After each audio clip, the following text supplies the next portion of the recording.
dig into one thing that you mentioned a little further, and that's that you've noted that we have a narrative problem here. Um, why why do you think business leaders and investors continue to view philanthropy and profit-driven investments as separate worlds, and how can reframing the narrative help? For example, you've been vocal about philanthropy's potential to de-risk early stage impact ventures. This is really a no-brainer, and yet it's been the progress in that area has been really kind of slow. And there's so much opportunity. Can you talk about a little bit more about this narrative problem that we're dealing with? Absolutely. And I would add, it's not new. I always say this, like us writing about how philanthropy needs to de-risk has been a narrative led by so many leaders in our space, including Jacqueline Novogratz and many others, right? So we have a narrative problem for many reasons, but one being that it's so much easier to simplify everything, right? I need to put things in my boxes and then that works, right? So we make money over here. I do a little philanthropy over here. It's clean. That's it. And the problem, or I should say the opportunity, is that everything between traditional philanthropy and traditional investing is so innovative and can generate so much value, right? And yet it is not what we talk about in mainstream, business media.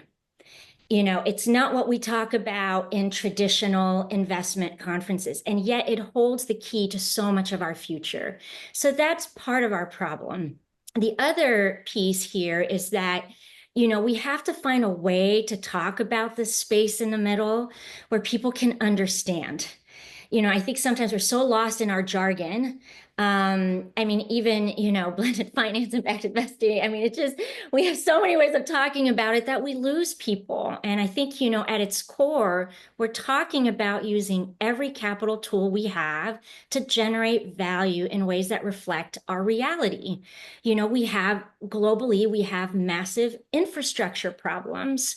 Mexico is a great example. Mexico is a thriving economy, the second largest entrepreneurial ecosystem in all of Latin America, booming fintech, e-commerce industries. A majority of those entrepreneurs are in Mexico City. Great.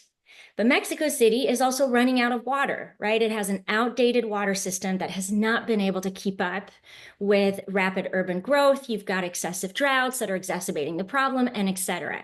So we have to solve for that structural problem for all of these tech entrepreneurs, right, to achieve their goals, and for all these investment theses that are out there to be able to succeed. So we have to be able to talk about how innovative finance can solve for those things in a way that people can understand. Now, this is under the normal construct, right? The additional layer to that, which would be life-changing, is if we truly integrated the real cost of climate risk and change, environmental risk, in all asset valuations, because that would really change the conversation on risk and return. And building on what Julia was saying, I don't know how many of us on the Zoom call today watched the movie The Big Short. I recently rewatched it because we do forget what happened, with the financial crisis of '08. In fact is that you did have an entire financial ecosystem that was vouching for these mortgage bonds that were filled with low quality underlying loans that were really not even meeting the basic standards or obligation. And it took a handful of people to look under the hood and sound the alarm. And unfortunately, it still was too late. Everything busted open, and we know the story. But that's how we feel in this industry, knowing that environmental risk is still truly not factored in a majority of our financial decisions. And if it would, we would look at these investment opportunities around water, energy, food that are in that middle spectrum, right? Not traditional philanthropy, not traditional finance, with a different lens.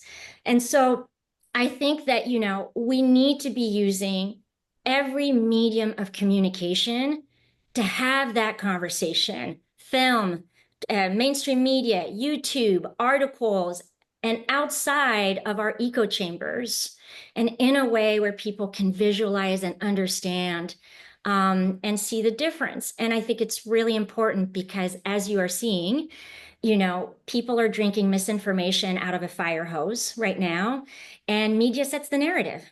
So we have to find a way to get that story out there. And there are enough success stories, particularly in private markets, that we should not just talk about during, Climate Week or COP, right? We need to be talking about them all the time. And one last thing, Lori. So to that note, yes, as part of those stories, there are so many examples where philanthropy has seeded great business ideas that maybe took 10 years or 20 years, to scale commercially. Maybe they don't scale commercially, but, it's okay to have something in your portfolio that's at 10%, or has a 15% financial return versus everything having a 40% IRR, because we're thinking short-term and long-term. And I think that's one way in which philanthropy is still highly underutilized. And if you think about it, it's not that different from what we see in many industries with products that we know. Our iPhones are subsidized, agriculture is subsidized, energy is subsidized, right? So why do we look the other way when there's this very unique form of financing, right? Philanthropy that can take all the risks in the world to fuel great ideas.